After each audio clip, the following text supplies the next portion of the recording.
اس نے کتنی زیادتی کی تھی بی جان کے ساتھ، صرف اور صرف نگار کے کہنے پر۔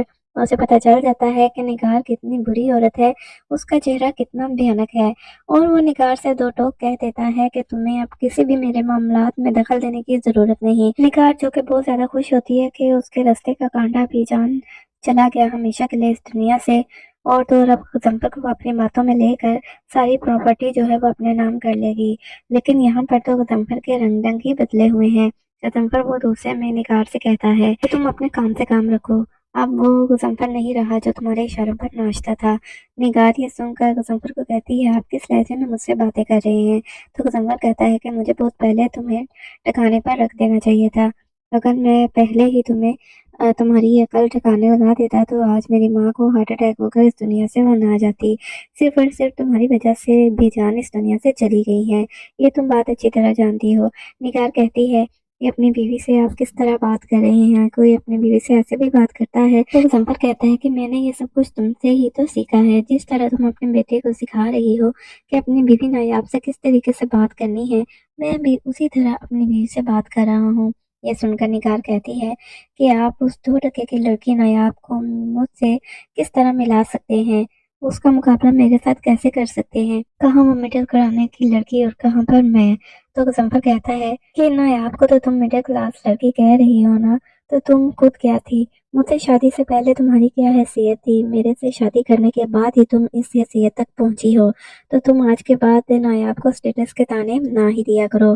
تم سوچو اگر مجھ سے شادی نہ کرتی تو تمہاری شادی تمہارے خالہ زاد کزن سے ہو جاتی، اور وہ کس طرح کا تھا، اور آج شادی کر کے تم اس سے کہاں پر ہوتی؟ تو بہتر ہے کہ تم نایاب کو اس طرح کے تانے نہ ہی دو اور اپنے بیٹے کے کان بھرنا بھی چھوڑ دو۔ تو نگار کہتی ہے کہ آپ کو کیا لگتا ہے کہ زاویار میری بات نہیں مانے گا؟ اگر آج میں اس کو کہہ دوں نا کہ نایاب کو اس گھر سے نکال دو، اس کو چھوڑ دو، تو وہ فوراً سے پہلے چھوڑ دے گا۔ تو غضنفر کہتا ہے کہ جس لڑکی کو تم بار بار گھر سے نکالنے کے تانے دیتی ہو نا، یہ سارا گھر ساری پراپرٹی اس کے نام ہے۔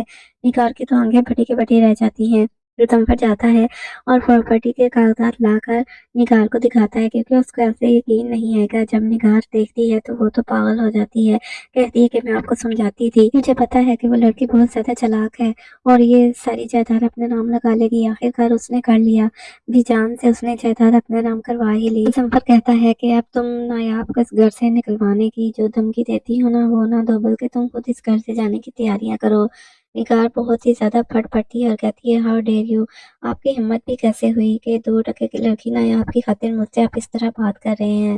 تو اسی زبان میں غضنفر اس سے بات کرتے ہوئے کہتا ہے کہ ہاؤ ڈیئر یو، تمہاری ہمت کیسے ہے مجھ سے اس طرح سوال کرنے کی؟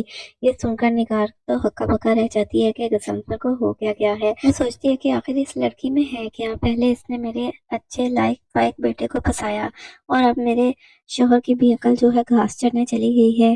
وہ بہت زیادہ پریشان ہو جاتی ہے، اور اب وہ سوچتی ہے کہ وہ زاویار کے ذریعے ہی اس نایاب کو شکست دے گی۔ وہ سیدھا زاویار کے پاس جاتی ہے اور اس کے کان بھرتی ہے اور اسے کہتی ہے کہ تم آخر نایاب کو اس گھر سے نکال کیوں نہیں دیتے؟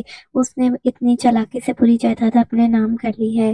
تو زاویار کہتا ہے کہ میں کس طرح نایاب کو اس گھر سے نکال دوں؟ وہ حیدر کی ماں ہے، میرے بچے کی ماں ہے۔ تو نگار کہتی ہے کہ تمہیں اس وجہ سے پریشان ہونے کی ضرورت نہیں ہے، کیونکہ میں نے حیدر کے لیے نرس کا انتظام کر لیا ہے۔ تم اب نایاب کو اپنے پیار کے جال میں پھنساؤ، اور جب وہ تم پر اعتبار کرنے لگے تو اس سے یہ گھر جو ہے اپنے نام کروا لو۔ تو زاویار سوچے گا کہ کبھی بھی نایاب نے میری ماں کے خلاف کچھ نہیں بات کی، حالانکہ میری ماں اتنا برا کرتی ہے نایاب کے ساتھ، اسے اتنا برا سمجھتی ہے، لیکن پھر بھی نایاب نے کبھی بھی نگار کے بارے میں کچھ بھی نہیں کہا۔ تو میری ماں ہمیشہ کیوں مجھے یہی تانے دیتی رہتی ہے، یہی پٹیاں پڑھاتی رہتی ہے کہ نایاب کو چھوڑ دو، نایاب کو دھوکہ دو؟ کیا میری ماں چاہتی ہے کہ میں نایاب کو دھوکہ دے کر جھوٹ بول کر یہ گھر اپنے نام کروا لوں؟ تو ناظرین، آپ لوگوں کو کیا لگتا ہے کہ کیا زاویار کو کھوٹے اور کھرے سکے کی پہچان ہو جائے گی، کہ اسے اپنی غلطی کا احساس ہو جائے گا؟ جو کچھ اس نے نایاب کے ساتھ کیا اور جو کچھ اس کی ماں نے کروایا، اسے احساس ہو جائے گا؟ نیچے کمنٹ سیکشن میں اپنی رائے کا اظہار ضرور کیجیے گا۔ اگر آپ میرے چینل پر نیو ہیں تو میرے چینل کو سبسکرائب بھی کر دیجیے گا۔